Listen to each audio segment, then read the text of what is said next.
ñu ñëw ci yéen ginnaaw lii di abrogation rejeté nañ ko te nee ngeen duñu abrogation totale ñu gis beneen résolution boo xamante ni Guy Marius Sagna dugal na ko pour attaquer ce leader du président Macky Sall pour que ñu toppee ko haute trahison pour que ñu extradé ko war ko juger tey ban jàngat nga am ci résolution boobu ñenn ñi jàpp nañu que de résolution boobu assemblée waru ko nangu ndaxte député amul capacité ci règlement intérieur dugal lii di résolution pour un président de la République. kenn moo ko am mooy commission loi des finances. loolu sax c'est dans le règlement intérieur de l'Assemblée nationale. Ouais. mais du ma ci dugg. dama bëgg a wax ne dans l'histoire politique du Sénégal. dispositif juridique Sénégal. haute trahison. définir ñu ko sax exactement nu mu war a ñu ko war a définir. ñu ko war a définir. disposition code pénal bi ak haute trahison amagut lu clair ba ñu mën a jàpp ne lii mooy lii. waaye soo ko référé ci France ak yeneen pays nga xam ne noonu lañ foofu lañ toppee haute trahison. dafa doon ne pays en guerre. nit ku fa nekk ci biir pays ba. jaay stratégie armée yoroon. pour ñu déstabiliser. dëkk ba wala nga nekk groupe armé. ngeen di defal seen intégrité territoriale. ngeen jamarloo ak ay nit nga jaay ñooñu ñu rey leen. wala nga participer ci li nga xam ne day yàq intégrité territoriale. ma jëf foofu sama loxo intégrité territoriale. le 13 mars. 2012. suite aux attaques de maître Abdoulaye Wade Guy Marius Sagna ci sa page Facebook. xaw ma Twitter waaye page am la rek. parce que ta page boobu dama ko doon topp bu baax. dama ko doon xool ak ay incongruité mi mu doon wax.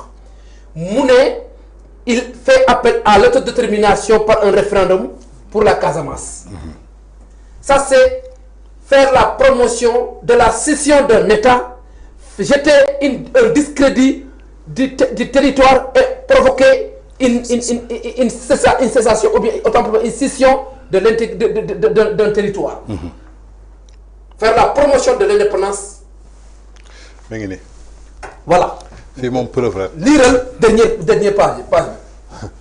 Dernière partie bi ngay lire. Wade dégage pour la Casamance, nous te dégagerons. Le dossier Casa est une autre raison de chasser le PDS. Je dis bien le PDS car Wade n'est pas candidat pour moi. Achat de conscience, corruption, bombardement, 2000 morts dans le Diola. Voilà Wade formula pour le blême Casa. 100 jours se sont transformés en plus 4000 jours sans solution. Wade et le PDS n'ont aucune solution. Ils ont expérimenté en pire les recettes du PS et de Diouf. Au-delà de l'échec de ce régime d'incapables, pose la question duquel solution pour la Casa n'est pas un danger. Les méthodes qui sont échouées à explorer. D'autres pour la paix, je suis pour la seconde. Et dans cette perspective, je reste convaincu que parmi les propositions, il nous faut examiner un jour nouveau, celle d'autodétermination en accord avec le MFDC. D'un référendum. D'un référendum d'autodétermination en accord avec le mouvement Force démocratique de la Casamance. Mais li lan moo ko gën a yées ci haute trahison su ñu amoon benn nit bu ñuy topp haute trahison du Sénégal Guy Marius Sagna moom la moo war a jiitu. Est-ce que Macky Sall mës na am connivence ak MFDC? Macky Sall lu ko ñoroon mooy intégrité territoriale. On a vu Macky Sall renforcer budget armé pour que. renforcer budget armé pour que intégrité bi. imposer la paix en Casamance. Imposer la paix en Casamance. renforcer le budget de l'armée. moderniser ko. renforcer leen pour ci matériel. pour ñu mën a jàmmarloo ak ennemi Sénégal. indi la paix en Casamance. kooku noonu nit woote fii appel à l'insurrection nit woote fii pour xeex. wax ne nañ def cooke fee nañ def moteur combat nañ rey président dagati ko def ko comme Samuel Doe ñu jël état pour que mu protéger l'intégrité du territoire mais Guy Marius Sagna su amoon jom rek am lu muy rus am lu muy gàcceel boppam wax dëgg neex yàlla du dugg sax ci yi ça ne le rend pas petit en réalité mais ça le tue à petit feu parce que lii am et puis Macky Sall amul lenn luñ ko mën a toppee actuellement. ci Sénégal te dafa mën nekk parce que daf fi dafa Macky dafa bàyyi Sénégal ci jàmm ak salaam ay nit yéene ko dee yéene ko rey dagate te terewut ñooñu Macky Sall moo def amnistie fexe na tout pour que ñooñu mu am jàmm ak salaam ñu bàyyi leen ñu génn mu ñëw nekk président ay président de la République gën a premier ministre. ñu respecté nag ñu leen wooteel. waaye am na loo xamante ne Guy Marius Sagna mi du modèle pour porter ces lois ces genres de choses yoo xamante ne ce n'est que la haine et la vengeance ñaar yooyu kese cette rancune haine et vengeance kese moo ko animé te moom ci Macky Sall tarafatal ay nit. mais ñi gis ni que Amadou Ba ci boppam dafa bindoon conseil constitutionnel jëmale ko ci 3e candidature bi ndax Macky Sall amoon na intention demander na conseil constitutionnel ñu gis conseil constitutionnel désavoué ko ñenn ñi jàpp ni que Pastef dafa nekk di préparer 2029 pour bloquer Macky Sall mu bañ a dellu soit bien APR doon candidat lan mooy problème mu Pastef tey ak yéen combattre nañ leen du temps de l'opposition jógee nañ fi tey ñu war a gouverner ñu continuer encore di leen combattre lan moo war a expliquer ngay combattre ki nga xamante ne tey jii maanaam moom nga succédé. non peuple bi mu war a poser question lan moo animé. waaw Pastef ak lan lañ def. ba ragal président Macky Sall pour mun a am un probable retour est-ce que réellement ñoom luñ digoon Sénégalais ak luñ waxoon Sénégalais noonu la ñuy doxee est-ce que en réalité remplir nañ ko pour mën a am mandat en 2029 soo rappelé Dame Mbodj lu mu wax ci Macky Sall ci Diamniadio kese bi nga xam ne Diamniadio la nee naa leen pendant les 5 ans laajuma leen dara créer une ville comme Diamniadio mais dañu ne woon Diamniadio kenn waru ko tabax Diamniadio ñu ngi koy yàq bi stade yi ñëwee nee nañ stade yi amul njëriñ coût bi ngeen ci def da ngeen surfacturé démb dégg nañu Dame Mbodj nee nañu suñu osé woo tey organiser 5e édition JOJ c'est grâce aux infrastructures de dernière génération yu Macky Sall réalisé Dame moo ko wax te ñëpp xam nañ ne aussi ay infrastructures de qualité yoo xamante ils répondent actuellement aux normes internationales pour organiser ay compétitions moo fi nekk loolu nag tey nee naa man lu ma leen di wax bëriwul de lu ma leen di laaj bëriwul de laaj ma ne sax ay stade Diamniadio ak réfection yenn stade yi li ma ne ñaan que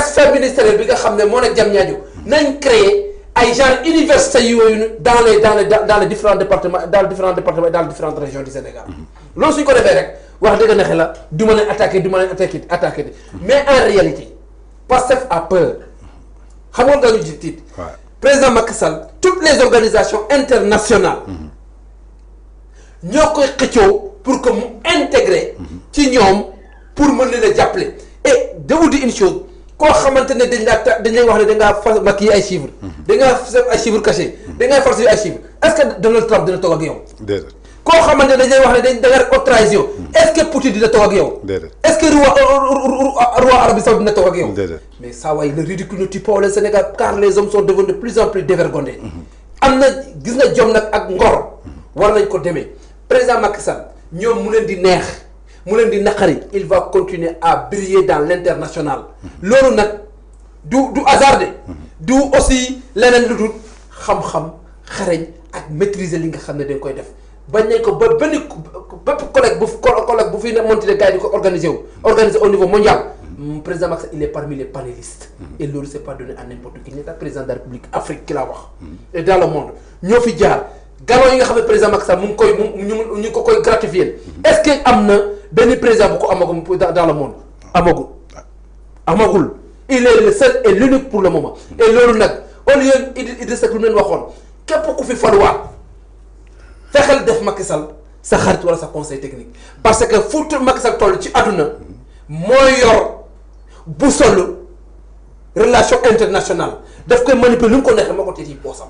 mais est-ce que loolu taxul tey président ne moom xam na ni que Macky Sall am na lu muy ruumandaat ci suuf waxuñu nag lu positif la waxuñu lu négatif la mais ci biir waxam maanaam communication boo dégg dafa am les dits les non-dits ak les sous-entendus mais sous-entendu bi maanaam mooy lu négatif lay def tey ci Sénégal. mais loolu mooy li nga xam ne daf ree ki nga xam ne nekkal président de la République nekkatul aux affaires. waaw su lay def ay affaire ba nga koy yëg. booba yow la jënga.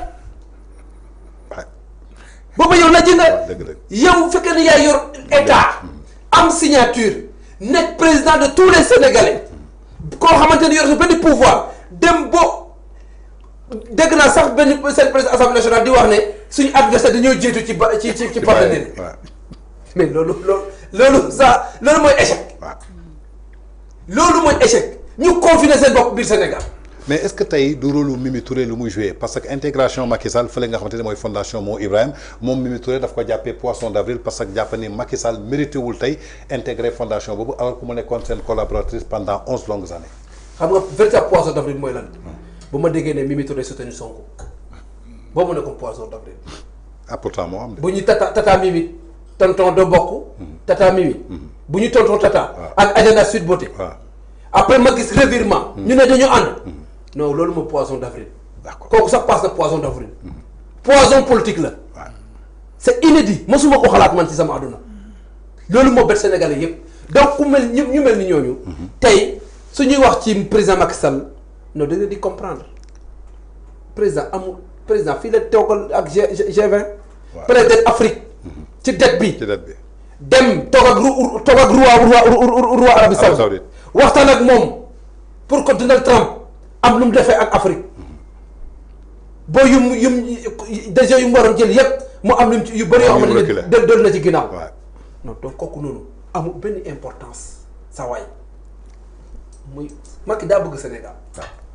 président Macky Sall est-ce que di mën na dellusiwaat en 2029 ñii est-ce que mënuñu ko tey juger par défaut.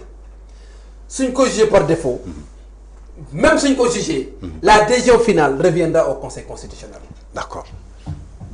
et loolu man dama gëm suñu justice. dama gëm suñuy magistrat. dama xam ne ñoom ñeneen ñi mën a di politique waaye surtout ndax le juge de siège. ak les 5 sages du conseil constitutionnel. lorsqu'il s'agira de lire le droit. et d'appliquer le droit. appliquer ce que la justice recommande et demande. Il faut appliquer ce qui est légal parce qu'en réalité au Sénégal kenn mënu fi créer ne un ancien président du def 2 mandats amatul droit présenter au Sénégal comme on a vu aux États-Unis d'Amérique. Combien de fois des présidents américains ont été aux affaires ont été non plus été présidents d'Afrique et sont revenus aux affaires. Le cas de Donald Trump est un exemple. En Afrique le cas du Ghana est un exemple. Ancien président demoon na fi moo nekkaat encore président de la République. Donc loolu noonu c'est un recul démocratique képp koy ko concocté wala nga bëgg ko wala nga xalaat xamal ne da ngay caaxaan ci ay fo nga nekk. d'accord yéen waa République des valeurs bu Thierno Alassane Sall lan ngeen xalaat ci résolution Guy Marius Sagna pour que ñu toppee Macky Sall au